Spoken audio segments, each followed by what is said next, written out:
Olá, estamos começando mais um Unifra Entrevista. Hoje vamos conhecer um pouco mais sobre um assunto que a cada dia ganha mais repercussão e adeptos aqui no estado e também no Brasil. Vamos saber tudo sobre o universo dos cavalos da raça crioula.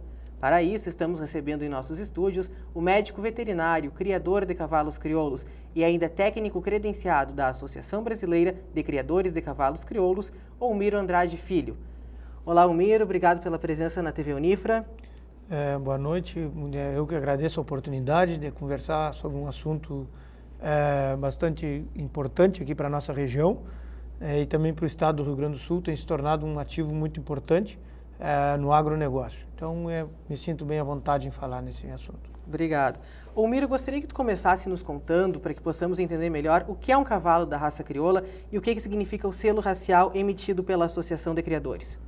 Bom, um cavalo da raça crioula foi um cavalo que foi moldado através da seleção natural no sul da América Latina. Então se moldou um biotipo extremamente rústico, um cavalo que foi forjado no tempo, tá? Então se formou um cavalo com um biotipo, vamos dizer assim, uma característica que é única dele, né? São os cavalos bastante rústicos, extremamente fortes e que aguentam o trabalho pesado. Além disso, vem bastante adornos, cavalos que têm bastante cerda e cavalos que aguentam a temperaturas extremas, tanto no verão como no inverno. Hoje na raça, hoje não, há 70 anos atrás, quando começou a seleção da raça, se estipulou um estándar racial. Uhum. Então, o selo racial, o animal que tem mais selo racial é aquele que está mais próximo desse estándar racial. Uhum. Tá? Então, esse estándar racial é que vai dizer quais os animais que estão mais próximos ou mais longe do tipo que se busca dentro da raça crioula. E então a gente chama de estándar racial. Uhum. Tá? Olmiro, para quem está nos assistindo agora e está pensando em começar uma criação de cavalo crioulo, como é que estão os preços dos animais para quem está começando agora? Bom, os preços, o mercado está muito bom para o comprador. Tá? Uhum. Nós temos uma oferta muito grande de cavalo. Hoje, se nós pegarmos apenas os canais de televisão, nós temos aí em torno de 3 a 4 leilões por semana do cavalo. Então, está muito fácil, o mercado está muito propício para o comprador. Tá? Os preços baixaram devido à lei da oferta e da procura, então está muito bom para o comprador. Uhum. Tá? Mas aqueles animais diferenciados dentro da raça têm atingido uns patamares muito bons e com preços bastante elevados. Uhum. Né? Então, o que a gente acha que aconteceu? Animais bons, com qualificação morfológica, com qualificação funcional ou com um pedigree desejável, têm atingido os valores muito bons, inclusive batendo recordes, e, vamos dizer, aquela população intermediária que baixou um pouco seu preço, ficou bastante acessível ao criador. Uhum. Olmiro, falando ainda em criadores, aqui no estado está crescendo consideravelmente o número de criadores de cavalo crioulo. Como é que tu avalias essa evolução e como é que tudo começou? Quem foram os pioneiros na criação? Bom, os pioneiros na criação de cavalo crioulo começaram há 80 anos atrás a selecionar alguns animais através de um biotipo que eles usavam no trabalho das estâncias, uhum. Certo? Estâncias grandes, cavalos mais resistentes, mais fortes, e eles se juntaram, um número de 12 criadores, e fundaram a Associação Brasileira de Criadores de Cavalo Crioulo e começaram a selecionar a campo animais base para depois ir formando a raça. Em termos de criadores, tem aumentado muito. Eu fui credenciado como técnico há 6 anos atrás. Tá? Naquela época, nos foi apresentado um dado de que naquele ano foram comunicados para a associação 13 mil padreações, ou seja, 13 mil éguas estariam expostas à reprodução naquele ano. Hoje, 6 anos depois, nós temos um dado que nos mostra, a associação divulgou agora, que esse ano foram comunicadas 37 mil padreações da raça. Então, vamos trabalhar assim, de 6 anos para cá, isso mais que dobrou o número de animais aptos à reprodução, a população de cavalo crioulo, e a raça tem crescido com dados sólidos, assim, 20% ao ano. Ou seja, a cada 5 anos nós estamos dobrando o número de criadores e o número de usuários do cavalo. Tá? O que nós chamamos de criadores? Aqueles animais que possuem uma criação de cavalo, certo? Criam seus produtos, nasce para o trilho, coloca a égua em cria, usam garanhões. E usuários do cavalo são aquelas pessoas que compram o cavalo já pronto, domados, para uso em esporte, enfim, para os diversos esportes que a raça proporciona, né? E esse nós chamamos de usuário do cavalo. Então ele não chega a ter uma criação, ele não é um criador. Ele é apenas um usuário. Ele é apenas um usuário. E o que a gente tem notado é que o número de usuários tem crescido mais que o número de criadores. Tá? Então isso é um indicativo de que, num primeiro momento, a raça está indo para o usuário e lá num segundo plano, alguns usuários passam a ser criadores e outros seguem apenas usuários. Claro, e assim o ciclo vai seguindo. Vai seguindo. A nossa produção selecionou algumas imagens de cavalos crioulos e nós vamos ir passando ao longo do programa. Eu gostaria de uma avaliação tua. Uma pessoa que não conhece um cavalo crioulo, só de olhar, tem como perceber que é da raça crioula? Uma pessoa que não tenha o convívio, ou vamos dizer, a sabedoria, ou até o interesse pela raça, dificilmente ele vai chegar e identificar que esse é um cavalo crioulo. Tá? Mas o criador ou alguns observadores vão notar algumas características no cavalo crioulo que são únicas da raça. Tá? Ali nós estamos vendo animais que têm, vamos dizer, animais vendo ali, né, bastante qualificados, e que demonstram muito selo racial. Tá? Cavalos importantes na raça e que aparecem mais.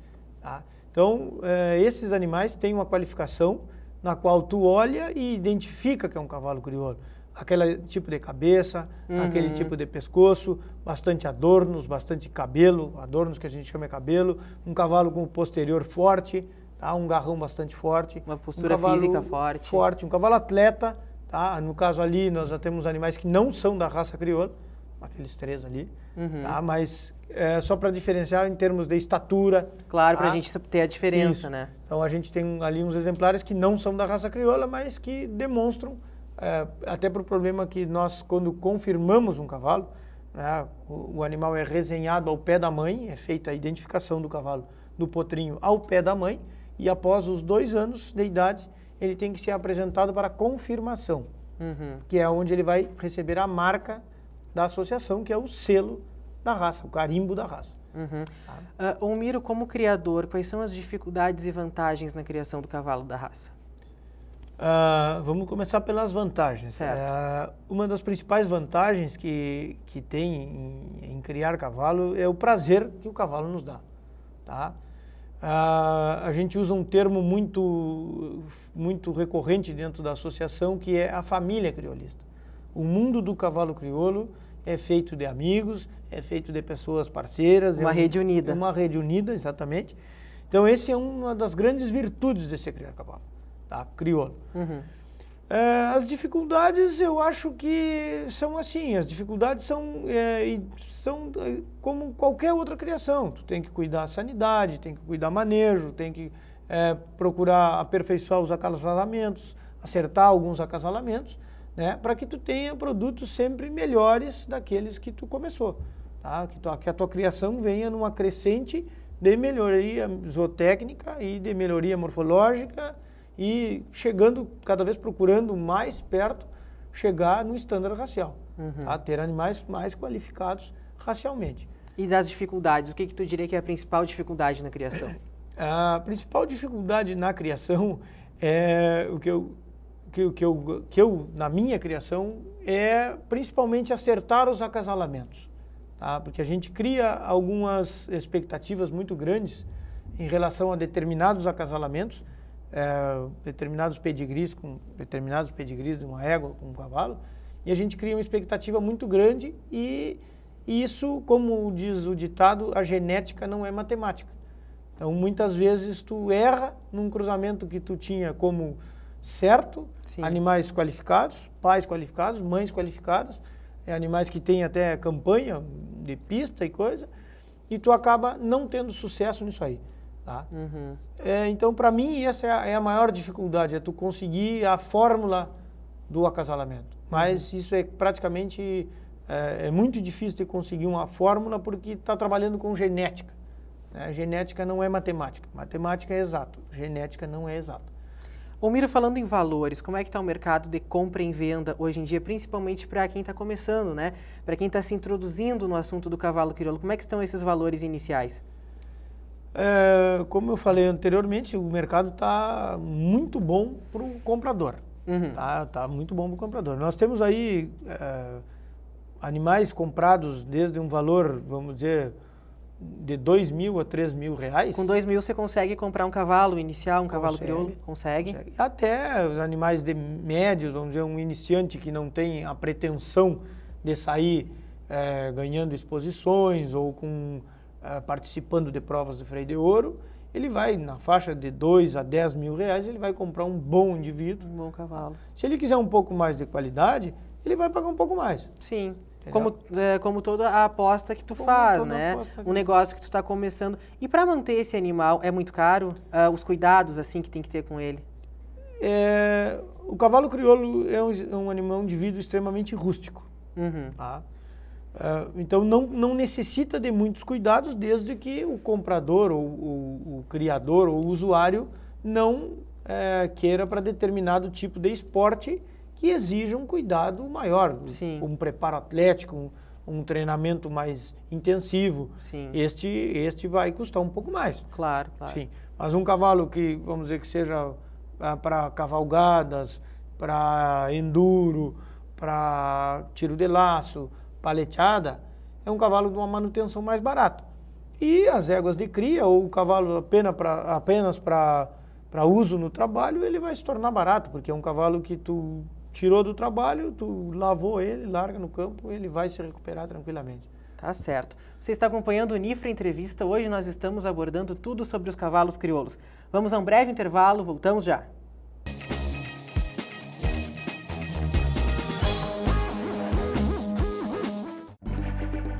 Santa Maria, cidade acolhedora, coração do Rio Grande. Tem o Centro Universitário Franciscano como referência no ensino de qualidade. Construído por pessoas que estudam, sonham e que não se cansam de criar.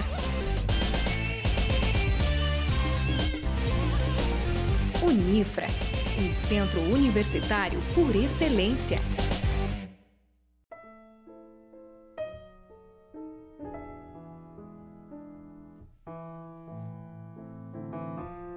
A ONG Royale está mudando a vida de muitas meninas carentes através do balé. Conheça esse projeto.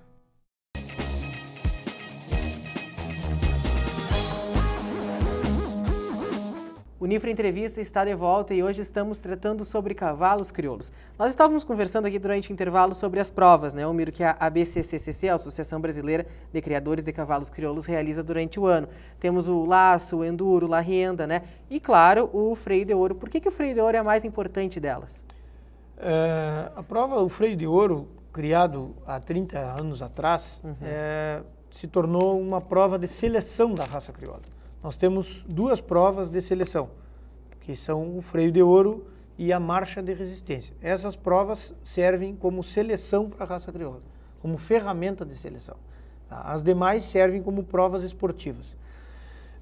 O freio de ouro nos mostrou que o nosso cavalo, que antigamente era um cavalo bonito de olhar, era só de olhar, nós não encilhávamos o nosso cavalo. Os nossos cavalos de exposição não eram encilhados, eram cavalos que se amansavam, mas ficavam chucros. E com o advento do freio de ouro, nós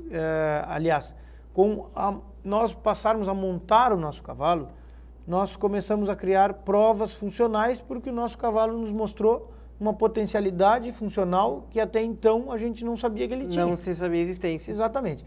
Então, o que aconteceu?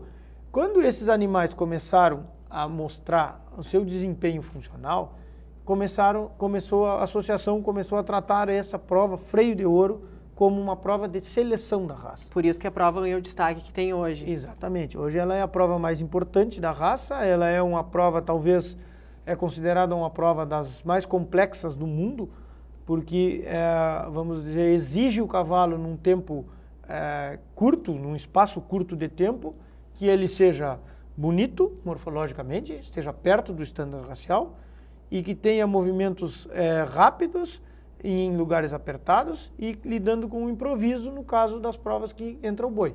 Claro. Tá. Tu estavas falando das provas e da resistência, né? Sendo a rusticidade uma das características da raça, por que você fala tão pouco nas marchas de resistência hoje em dia? As marchas de resistência surgiram antes do freio de ouro, certo? Foi a primeira ferramenta de seleção, a primeira prova de seleção da raça crioula foram as marchas de resistência. A marcha se tornou ainda existem várias marchas dentro do estado e fora do país, inclusive, ainda tem marcha de resistência. Porém, com o tempo de hoje, vamos dizer assim, um tempo muito agitado, todo mundo tem muita coisa a fazer. Por exemplo, só para te citar um exemplo, uma marcha de resistência, ela dura 15 dias. Ela é mais longa também. Mais longa. Os animais têm que percorrer 750 quilômetros com um trecho pré-determinado de distância diária em 15 dias. Então, começou a se tornar uma logística muito complicada para fazer marcha. Tá? Mas hoje nós temos marcha no Jaguarão, no município de Jaguarão. Fronteira. Na fronteira, temos marcha de resistência no Uruguai. Tá? Temos, esse ano não teve, mas tem uma marcha de resistência em Dom Pedrito, certo? E então se tornou uma prova muito comprida para a pessoa poder se preparar, poder acompanhar. Claro, claro. Então toda coisa que fica, vamos dizer, num mundo muito agitado, tudo que demanda muito tempo de tu estares ligado àquilo ali e não à tua atividade principal, começa a cair, né? Meio começou a parar. Né? Mas nós ainda temos linhagens... Ainda são realizadas as... Ainda são realizadas e ainda temos linhagens dentro da raça crioula exclusivamente de animais voltados e criados e preparados para a marcha de resistência. Miro, no ano passado, foi autorizada a inseminação artificial e transferência de embriões em cavalos crioulos. Qual é a tua opinião sobre o tema? A minha opinião particular, eu acho que isso vai abrir oportunidades para que nós possamos mandar sêmen de animais importantes, né, que estão concentrados em algumas determinadas regiões, no Rio Grande do Sul. Hoje nós temos cavalos muito importantes no Paraná, cavalos muito bons em Santa Catarina, tá? Cavalos também bons em São Paulo, em Brasília. Porém, esta logística de transportar égua do Paraná para cá, para botar em cria, para depois levar, se tornou uma coisa muito cara e também muito perigosa. Sim. Até a questão sanitária de cada estado.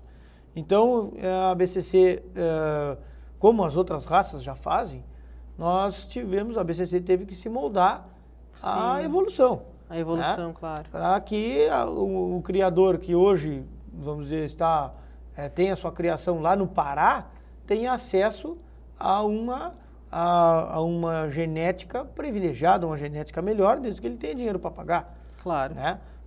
Porque a BCC não via uma evolução rápida da raça, em termos de qualificação morfológica, se não houvesse uma facilidade de logística para que criadores que estão fora do eixo principal, que é o Rio Grande do Sul, Santa Catarina e Paraná, que têm, vamos dizer, uma qualificação melhor, tem uns animais importantes, não há outra forma de viabilizar isso para os criadores que estão fora desse eixo. Então acabou sendo uma facilidade. Facilitou e a gente espera que isso traga um grande benefício para a raça. Claro. Ou seja, uma evolução genética muito, muito grande.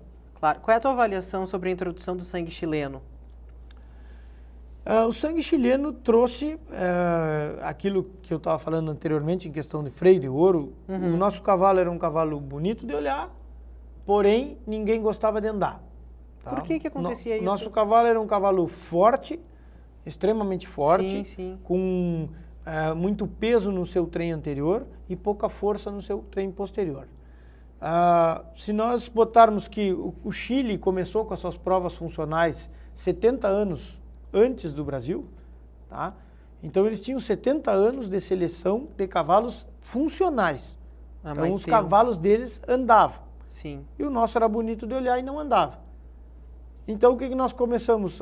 O que alguns criadores, aqueles que começaram com a introdução do sangue chileno, viram? Eles tinham uma base de éguas extremamente estruturada, fortes, bonitas de olhar, porém ninguém queria andar naqueles animais. Então começaram, com o advento da chegada dos cavalos chilenos, eles foram ao Chile e viram os cavalos chilenos se mexendo. O que não acontecia aqui. O que não acontecia aqui. Então eles começaram, vislumbraram o quê? Trazendo aqueles animais de lá, eles iam dar mobilidade, iam dar agilidade para o nosso cavalo que não tinha. E de fato foi o que aconteceu. O sangue chileno teve essa enorme colaboração na nossa raça em termos de funcionalidade. Tá? Foi quem trouxe a funcionalidade para o nosso cavalo. Tá? Então, eu julgo que foi um grande passo, um grande avanço para a raça em termos funcionais. O pessoal começou a gostar de andar, os cavalos ficaram mais fáceis de domar, um pouco mais inteligentes, enfim. Eu acho que foi um grande passo que se deu no momento que os cavalos chilenos chegaram no Brasil. Tá certo. Omiro, tu és um técnico credenciado da associação. Como é que você dá a formação de um técnico? Bom, a formação de um técnico, ele começa assim, há uma seleção, abre uma inscrição, os interessados, que só podem ser médicos veterinários, zootecnistas e agrônomos, tá? Mandam seus currículos para a BCC, na qual é feita uma triagem. Após essa triagem, vai para um teste de conhecimento escrito, tanto de regulamentos de prova, de características raciais, da parte do sistema de registro genealógico. Tá? Estes aprovados vão para uma entrevista com uma psicóloga, tá? Para traçar o perfil de cada um. Depois vão para uma entrevista particular com membros do conselho técnico e da diretoria da associação. Tá? E por último, eles vão para uma prova de campo, onde vão testar todos os seus conhecimentos a respeito de cavalo, fazer algumas provas práticas, como ser médio, como não médio, o que é isso, esse cavalo é bom, esse cavalo não é. Tem toda uma logística para que você chegue Exatamente. ao cargo. Após aqueles aprovados ainda vão passar por um estágio com os técnicos mais velhos, os quais vão ser avaliados pelos técnicos para que recebam a credencial como técnico. Omiro, como é que estão os negócios e remates, né, que tu estavas falando, que acontecem vários ao longo do mês? Como é que estão os remates e os negócios para este ano? Existe uma época de vacas gordas para quem cria cavalo crioulo? Como é que funciona isso? Existe.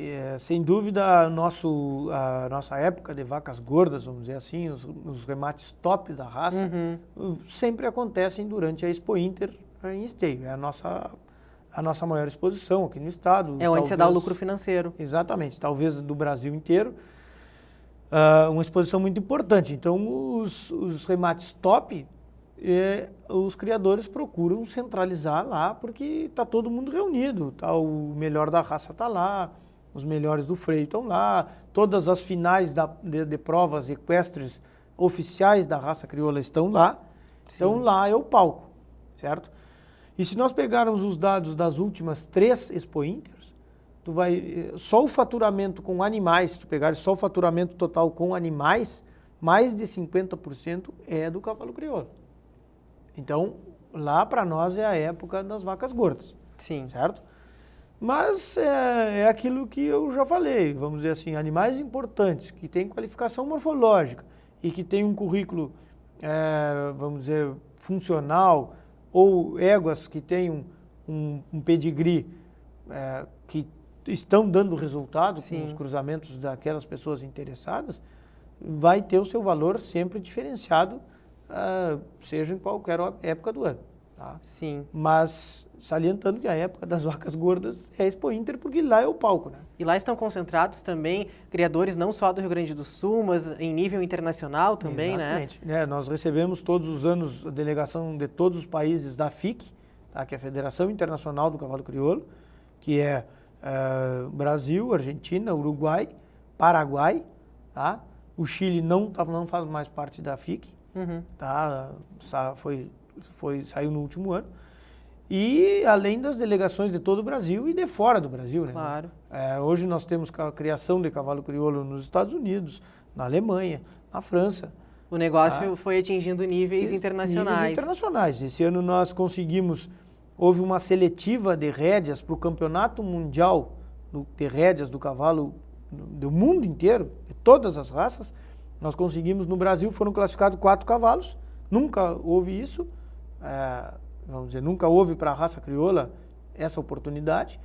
2 eram crioulo, classificaram esse ano, atingiram o índice para ir para o Campeonato Mundial, e os outros 2 eram da raça Quarto de Milha, que sempre representou o Brasil no Campeonato Mundial de Rédeas. E chegando lá, um cavalo crioulo ficou em 14º do mundo inteiro.